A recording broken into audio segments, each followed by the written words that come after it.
विद्यते तस्मै यत एतच्चिदात्मकम् पुरुषायादिबीजाय परेशायाभिधीमहि यस्मिन्निदं यतश्चेदं येनेदं य इदं स्वयम् योऽस्मात् परस्माच्च परस्तं प्रपद्ये स्वयंभुवम् यस्वात्मनीडं निजमाययार्पितं क्वचित् विभातं क्वच तत्तिरोहितम् अविद्धदृक्साक्ष्युभयं तरीक्षते स आत्ममूलोऽवतु मां परात्परः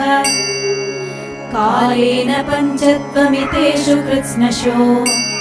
लोकेषु पालेषु च सर्वहेतुषु तमस्तदासीत् गहनं गभीरम् यस्तस्य पारेभिर्विराजते विभुः